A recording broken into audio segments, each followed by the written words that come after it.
What's up, YouTube? This is Too Raw for TV.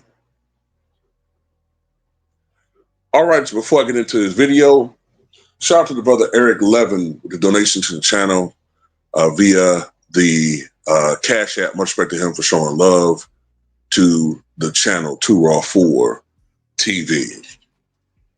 So he had a question, and his question was, do I think the Hugh Hollins call, the foul, the infamous foul that was called on Scottie Pippen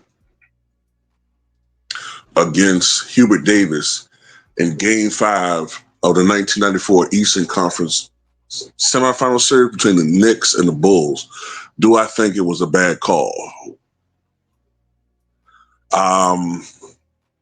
For those of you who don't know, before that call, the Bulls had a 1-point lead in a game that I think was down to 7 seconds remaining. I believe going into that game, I think the series was tied 2-2. And the Bulls had a shot at going up 3-2. This despite being a team that did not have Michael Jordan. Although they did not have Michael Jordan, they were still a very, very good team, as I mentioned before. This is a team that still had all-star Scottie Pippen. This is what people forget. The Bulls had 3 all-stars that year: Scottie Pippen, Horace Grant, B.J. Armstrong. They were a good team. Were they a championship team? I don't think so. But you could make an argument that they could have went to the finals. They could have beaten the Pacers, I believe, in the next round in the conference finals. And also people got to remember that the 1994 season was an exceptionally weak year in the Eastern Conference. This is before the rise of Shaq and Penny. This was during Michael Jordan's retirement. The bad boy Pistons were gone. Bird Celtics were gone. Dominique Wilkins was traded to the Clippers midway through the regular season. The Pacers was just starting to become the Pacers. You get what I'm trying to say. The Milwaukee Bucks, who were a powerhouse in the 80s, were a middling franchise by then. So you get my point. You know what I'm saying? But getting back to the original question, do I think it was a bad call? Absolutely, especially considering I'm a Chicago Bulls fan. But I do believe it was a bad call. First of all, you don't make that type of call in that situation, especially in the playoffs. You don't do that. If you've noticed, one of the things we talked about in the postseason, this postseason, is that you notice they let them get away with being more physical. You get away with more contact. That's what you see. You don't see these ticky-tack fouls during the playoffs. You rarely see it. Secondly, the contact that Scottie Pippen did have on Hubert Davis, hitting his hand, it came after the shot. After the shot was released. So Scottie Pippen's quote-unquote foul did not alter the shot attempt at all. So why would you call it? Why would you even call anything in that situation where an official, look, the officials want a clean game, right? Supposedly. But what you don't want is a situation where a game is decided by an official call. And that's exactly what happened, I think, in that situation. The Bulls went from an opportunity to take a 3-2 lead to being down 3-2. Ultimately, the Bulls lost that series in 7 games. So you can make a strong argument that not only did the Bulls likely lose that game due to the Hugh Hollins call or phantom foul call, you can make a strong argument that the Bulls probably lost that series to the Knicks due to the Hugh Hollins call.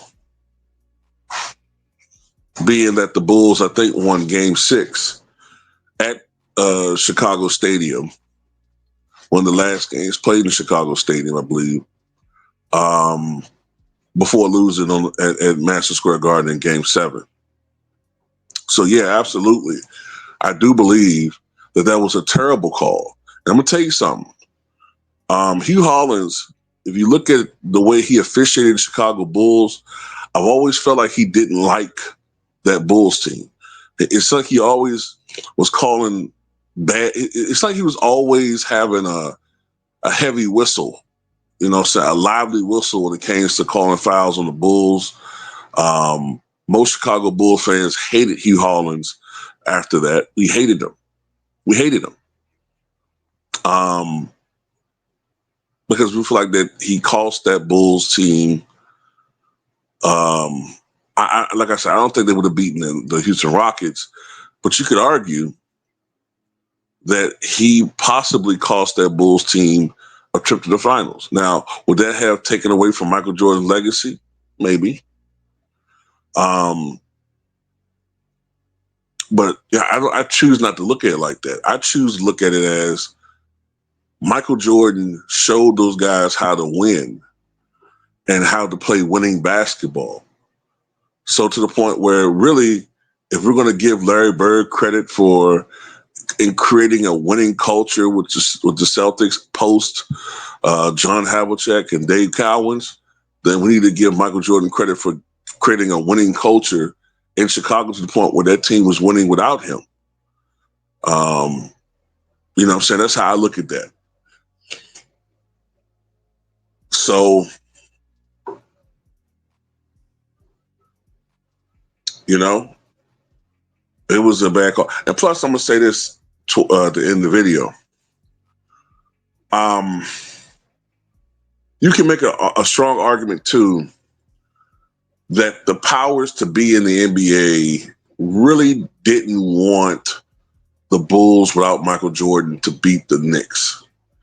Because I'm going off memory here. I could be wrong.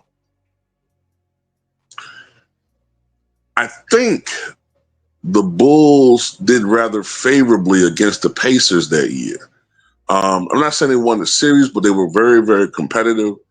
They might have won the season series, so I can't remember. But I do believe if the Bulls played the Pacers in the conference finals, they would have beaten them. And I don't think they would have beaten the Houston Rockets, though. I don't think they would have matched up well against them. But I think that the NBA would have much preferred the Knicks go to the finals over the Chicago Bulls. The Bulls no longer had Michael Jordan.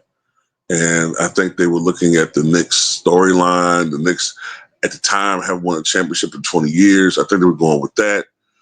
I'm not saying that these games are totally rigged like that, but I'm just saying, you know what I'm saying? But yeah, I definitely believe that the Hugh Hollins call was a bad call. It was an atrocious call, one of the worst calls in NBA playoff history. And plus, you're sending Hubert Davis to the foul line. Hubert Davis at the time, one of the great three-point shooters in the league, still one of the best by percentage standards, still one of the best three-point shooters in the history of the game. And I think he was an 80, usually he was around a mid-80s to upper 80 percentile free throw shooter. So you're essentially guaranteeing putting 2 points on the board